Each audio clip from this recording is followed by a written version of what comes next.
Let's talk about the Bible. I want to tell you one story from the Bible.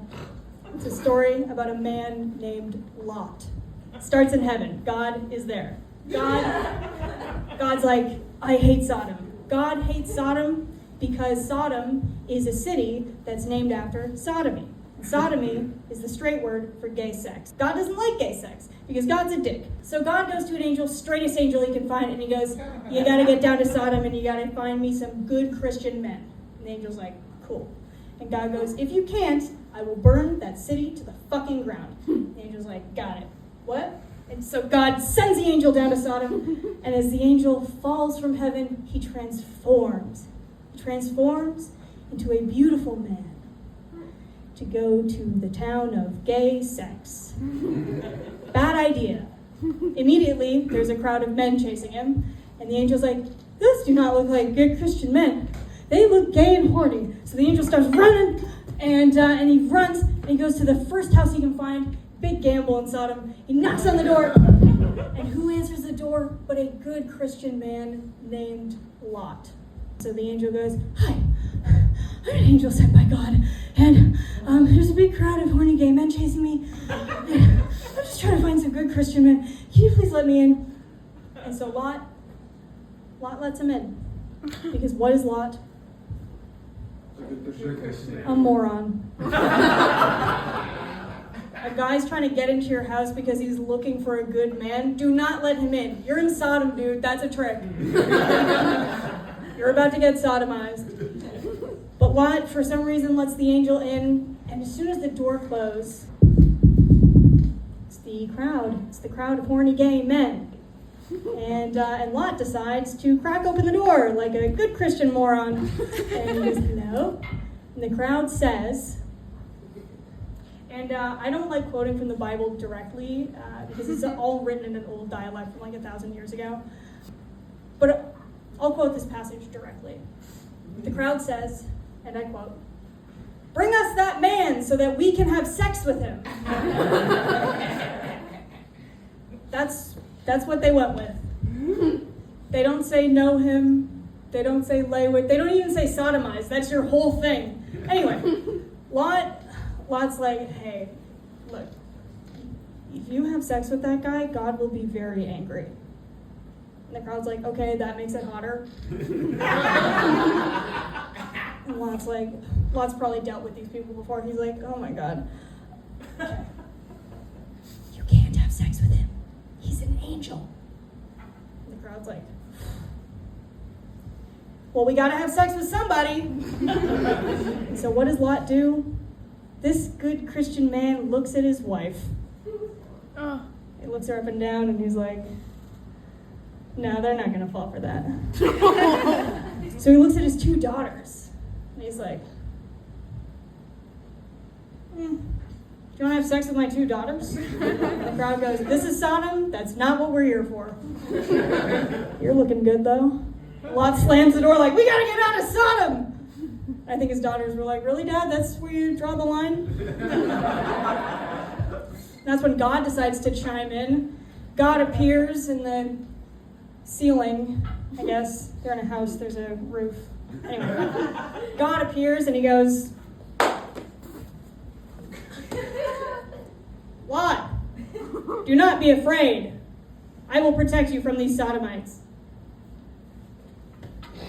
And outside, they hear the crowd scream in pain because God had blinded all the horny gay men. And I'm pretty sure the angel was like, where was that when I was dealing with my thing? And God said unto the angel, shh, Lot, I have to destroy Sodom. I hate to do it. I hate destroying things and murdering people. I'm just kidding. I love doing that. But since you're a good Christian man, I'm going to let you and your family escape. All you have to do is run, and don't look back or I'll kill you.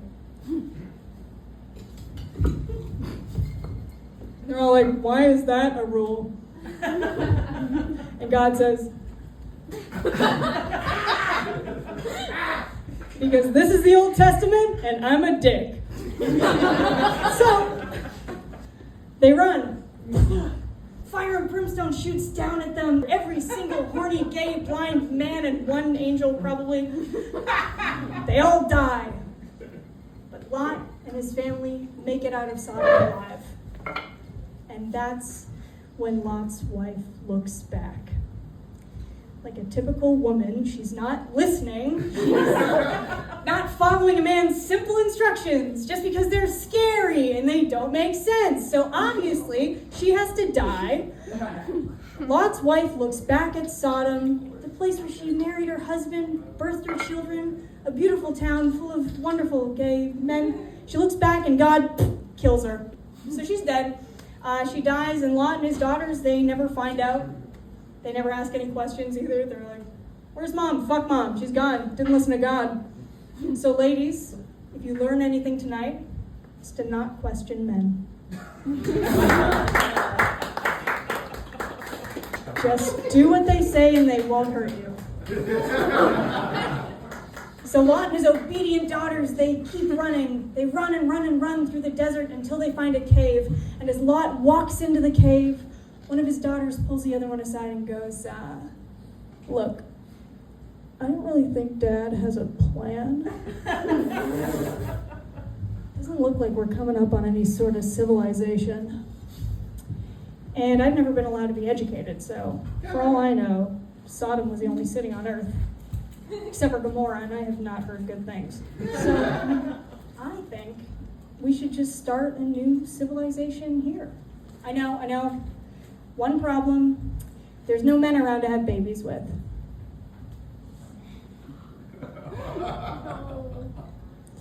Except Dad.